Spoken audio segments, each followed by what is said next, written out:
with you, so let's begin. Baik, selanjutnya yaitu materi pengantar. Slide ini memperkenalkan topik utama kebijakan moneter.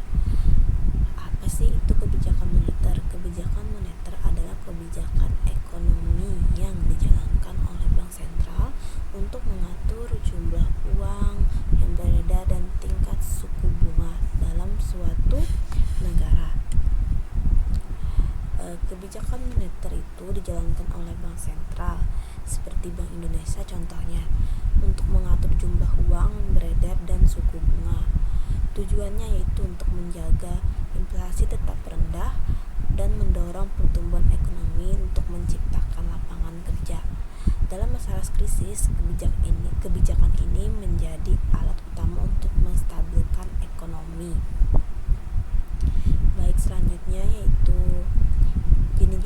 jenis kebijakan moneter, yaitu terdiri dari dua, ekspansif dan kontraktif. Ekspansif yaitu menurunkan suku bunga untuk meningkatkan uang beredar, dan kontraktif yaitu menaikkan suku bunga untuk mengurangi uang beredar. Untuk penjelasan lanjutnya, ekspansif yaitu digunakan saat ekonomi melemah. Bank sentral menurunkan suku bunga agar masyarakat dan pelaku usaha lebih mudah untuk menjamin uang sehingga konsumsi dan investasi meningkat. Yaitu selanjutnya ada kontraktif, digunakan saat inflasi tinggi. Suku bunga dinaikkan agar masyarakat mengurangi konsumsi dan investasi sehingga tekanan harga menurun. Baik, selanjutnya yaitu peran dalam krisis keuangan, yaitu yang pertama peran bank sentral. Peran kebijakan ekonomi tersebut yaitu menstabilkan pasar keuangan, menurunkan suku bunga, menyediakan likuiditas, dan meningkatkan kepercayaan publik. Saat krisis, bank bertindak cepat untuk mencegah kepanikan, penurunan suku bunga untuk membuat pinjaman lebih murah, dan mendorong aktivitas ekonomi. Penyediaan likuiditas membantu bank dan perusahaan tetap beroperasi. Komunikasi yang jelas dari bank sentral juga penting untuk menjaga kepercayaan masyarakat atau investor. Bank, terutama bank sentral, berperan penting dalam menjaga stabilitas sistem keuangan saat krisis. Mereka menyediakan likuiditas, yaitu menurunkan suku bunga dan memastikan sistem pembayaran tetap berjalan agar kepercayaan publik dan investor itu tidak runtuh. Baik, selanjutnya itu ada studi kasus kebijakan moneter. Yang pertama ada krisis 2008. The Fed turunkan suku bunga, lakukan quantitative easing. Yang kedua itu COVID-19 stimulus besar-besaran, suku bunga rendah.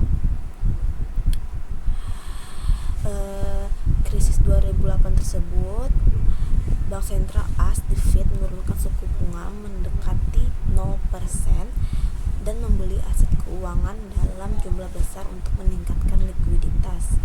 Yang kedua yaitu COVID-19 stimulus besar-besaran. Banyak negara menurunkan suku bunga dan memberikan stimulus fiskal dan moneter untuk menjaga daya beli masyarakat dalam kelangsungan bisnis. Selanjutnya itu tantangan dan risiko. Tantangan risiko yang dihadapi yaitu meskipun kebijakan moneter sangat penting dalam merespon krisis, ada beberapa tantangan dan risiko yang perlu diperlihatkan, yaitu pertama risiko inflasi, yang kedua itu ketergantungan terhadap stimulus, dan yang ketiga efektivitas terhadap jika krisis struktural. Kebijakan moneter tidak selalu efektif jika krisis disebabkan oleh masyarakat struktural seperti korupsi, ketimpangan, atau lembaga sektorial. Terlalu lama menggunakan kebijakan ekspansif bisa menyebabkan inflasi tinggi dan gelembung aset. Oleh karena itu, perlu koordinasi dengan kebijakan fiskal dan reformasi ekonomi. Baik, di sini saya ada pertanyaan.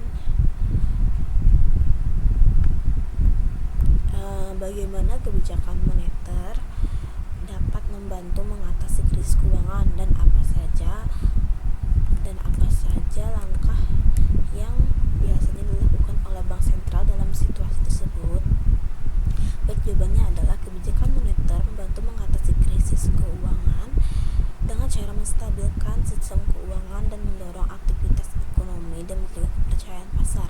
Dalam situasi krisis, bank sentral memainkan peran kunci yang melalui beberapa langkah strategis, yaitu menurunkan suku bunga acuan. Tujuannya agar biaya pinjaman jadi lebih murah. Hal ini mendorong masyarakat dan pelaku usaha untuk meminjam uang, meningkatkan konsumsi, investasi dan serta mempercepat pemulihan ekonomi. Yaitu selanjutnya menyediakan likuiditas ke sektor perbankan. Bank sentral memastikan bank-bank memiliki cukup dana untuk beroperasi dan melayani nasabah. Ini menjadi kepanikan dan kebangkrutan sistemik. Selanjutnya itu melakukan operasi pasar terbuka. Bank sentral membeli surat berharga untuk menambah uang beredar di pasar sehingga mendorong pertumbuhan ekonomi. Dan selanjutnya itu memberikan sinyal dan komunikasi yang jelas kepada publik dan melakukan kebijakan luar biasa seperti quantitative easing atau QE. Baik, selanjutnya terakhir itu ada kesimpulan. Kebijakan moneter penting dalam krisis. Respon cepat dan tepat sangat dibutuhkan dan harga dikombinasikan dengan kebijakan lain.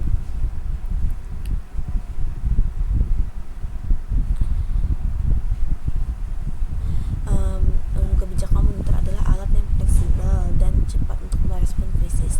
Namun agar efektif perlu dukungan dan kebijakan fiskal dan pengeluaran pemerintah dan reformasi struktural. Kolaborasi atau lembaga sangat penting untuk pemulihan ekonomi yang berkelanjutan. Baik, selesai sudah pembahasan kita. Saya akan closing. That's all for my presentation. Thank you for your attention, and I will be happy to answer any question you may have. Terima kasih.